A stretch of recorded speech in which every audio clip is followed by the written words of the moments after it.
Assalamualaikum warahmatullahi wabarakatuh. Hello, welcome back to my YouTube channel, student. Jadi di video kali ini kita akan membahas tentang sistem produksi kerajinan limbah.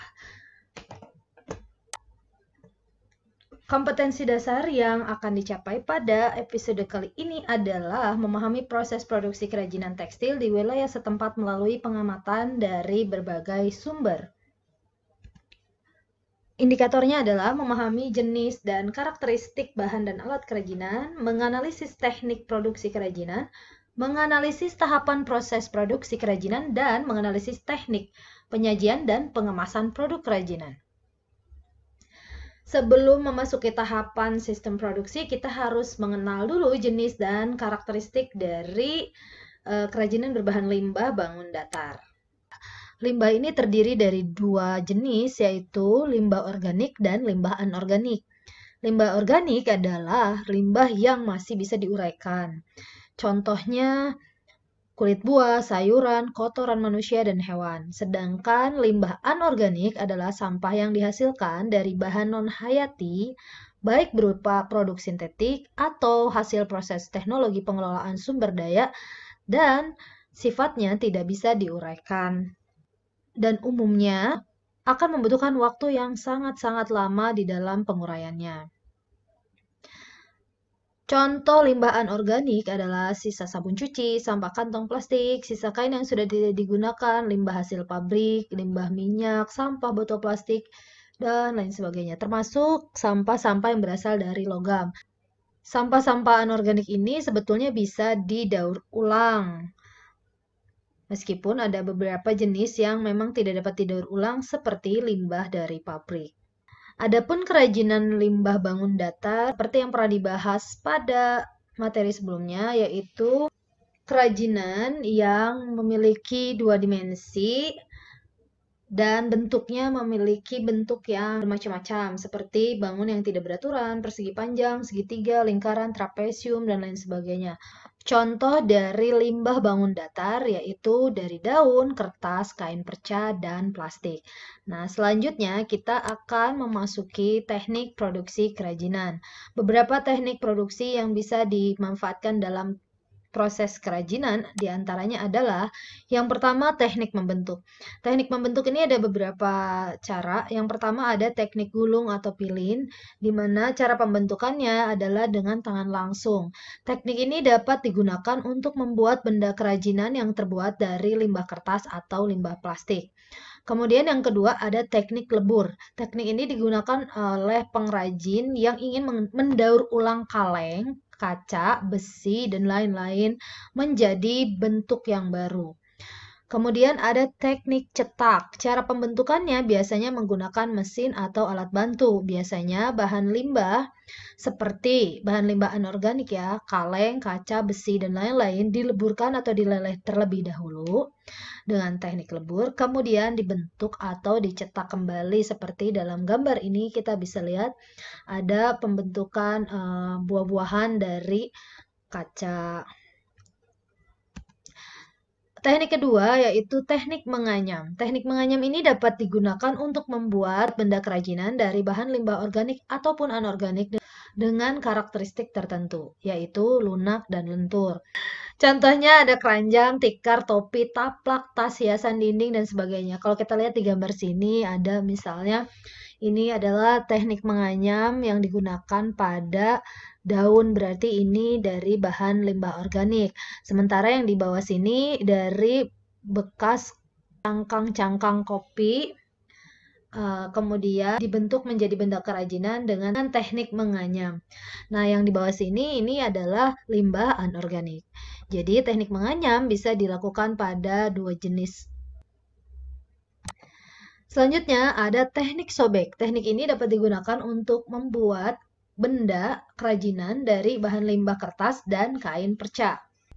Teknik berikutnya ada teknik lipat. Teknik ini dapat digunakan untuk membuat benda kerajinan dari bahan limbah kertas. Contohnya di gambar sini ada origami. Atau juga anyaman dari kertas juga bisa ya. Dan benda-benda kerajinan lainnya. Selanjutnya ada teknik bubur. Teknik ini dapat digunakan untuk membuat benda kerajinan dari bahan limbah kertas, yaitu limbah kertas yang dibuat menjadi bubur sebagai bahan dasar kerajinan. Contohnya adalah membuat buku yang berasal dari daur ulang kertas-kertas yang sudah tidak dipakai. Biasanya caranya salah satunya adalah dengan menyobek dengan teknik sobek dulu. Setelah disobek kemudian direndam, setelah direndam kemudian di blender supaya menjadi bubur kertas. Nah, baru menggunakan teknik cetak untuk mencetak buku daur ulang. Yang berikutnya adalah teknik tempel. Teknik tempel ini biasanya digunakan dalam pembuatan benda kerajinan berbahan limbah organik maupun anorganik yang direkatkan menggunakan lem ataupun bahan perekat atau bahan lainnya. Di antara yang termasuk ke dalam teknik tempel ada teknik tumpuk, teknik sambung, dan teknik press atau tekan. Pada teknik tumpuk ya kita tinggal menumpuk atau menyusun bahan-bahan yang memang akan kita gunakan untuk membuat kerajinan.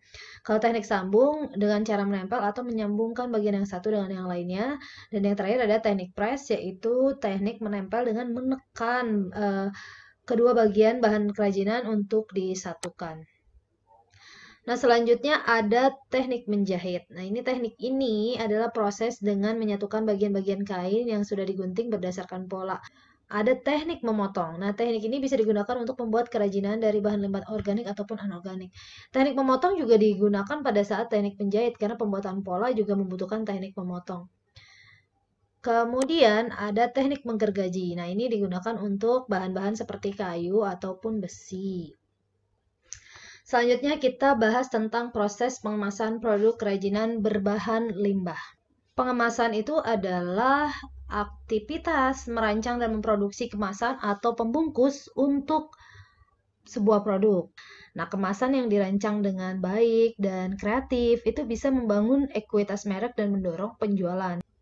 Banyak perusahaan yang sangat memperhatikan pembungkus suatu barang sebab mereka tahu dan menganggap bahwa fungsi kemasan tidak hanya sebagai pembungkus. Jadi ada dua fungsi utama pada kemasan. Yang pertama adalah fungsi protektif. Jelas fungsi protektif ini berkenaan dengan proteksi produk. Misalnya untuk memproteksi dari perubahan cuaca, prasarana transportasinya, dan saluran distribusi yang semua berimbas pada pengemasan. Dengan pengemasan yang protektif, maka para konsumen tidak perlu menanggung resiko pembelian produk rusak atau cacat. Nah, yang kedua ada fungsi promosional. Nah, fungsi promosional ini kemasan berarti memiliki fungsi yang tidak terbatas pada perlindungan produk saja, tapi kemasan juga dijadikan sebagai sarana promosi. Misalnya dengan mempertimbangkan preferensi konsumen menyangkut warna, ukuran, dan penampilan. Ada 4 fungsi kemasan sebagai suatu alat pemasaran. Yang pertama adalah self-service. Jadi kemasan berfungsi lebih banyak lagi dalam proses penjualan, di mana kemasan harus menarik. Terus di beberapa kemasan juga ada yang menyebutkan ciri-ciri produknya, bahkan dengan meyakinkan konsumen dan memberikan kesan menyeluruh yang mendukung produk. Nah, itu disebut dengan self-service. Kemudian ada customer affluence, di mana konsumen bersedia membayar lebih mahal bagi kemudahan penampilan ketergantungan dari prestis dan dari kemasan yang lebih baik. Nomor 3, company and brand image. Jadi biasanya di kemasan itu juga ditaruh nama perusahaan ataupun brandnya atau mereknya ditaruh di bagian kemasan supaya orang justru lebih gampang mengenali perusahaan atau merek produk tersebut. Dan yang terakhir ada innovational opportunity. Jadi cara pengemasan yang inovatif akan bermanfaat bagi konsumen dan juga memberikan keuntungan bagi si produsen. Jadi secara umum maka kemasan tidak hanya melindungi produk saja, tapi juga memberikan cara yang menarik untuk menarik perhatian kepada sebuah produk dan justru memperkuat citra produk tersebut. Jadi tujuan pengemasan yang pertama, physical production. Ini melindungi objek dari suhu, getaran, guncangan, tekanan, dan sebagainya. Yang kedua, barrier protection. Ini kemasan berarti melindungi dari hambatan oksigen, uap air, debu, dan lain sebagainya. Yang ketiga, containment or agglomeration. Benda-benda kecil biasanya dikelompokkan bersama dalam satu paket untuk efisiensi transportasi dan penanganan. Yang ketiga, information transmission. Informasi tentang cara menggunakan transportasi, daur ulang, atau membuang paket produk biasanya juga terdapat pada kemasan atau label. Kelima, reducing theft. Nah, kemasan yang tidak dapat ditutup kembali atau akan rusak secara fisik menunjukkan tanda-tanda pembukaan sangat membantu dalam mencegah pencurian. Jadi kemasan juga bisa memberikan kesempatan sebagai perangkat anti pencurian. Yang berikutnya ada convenience. Ini fitur yang menambah kenyamanan dalam distribusi, penanganan penjualan, dan lain sebagainya. Dan yang terakhir adalah marketing.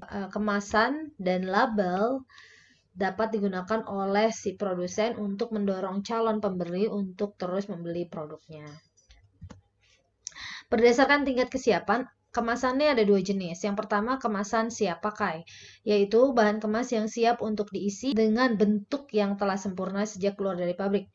Contohnya adalah wadah botol, wadah kaleng, dan sebagainya. Yang kedua ada kemasan siap dirakit, yaitu kemasan yang masih perlu tahap perakitan sebelum pengisian. Contohnya kaleng dalam bentuk lempengan, atau wadah yang terbuat dari kertas, kardus, foil, atau plastik. Sementara itu, kemasan ini memiliki 3 jenis berdasarkan bahan pembuatnya. Yang pertama ada kemasan kertas. Kemasan kertas ini kemasan paling fleksibel karena banyak banget orang yang menggunakan kemasan kertas. Selain karena harganya yang murah, juga mudah diperoleh dan penggunaannya juga yang sangat luas. Namun, kelemahan dari kemasan kertas ini adalah sifatnya yang sangat super sensitif terhadap air dan mudah dipengaruhi oleh kelembapan udara lingkungan. Yang kedua ada kemasan kayu.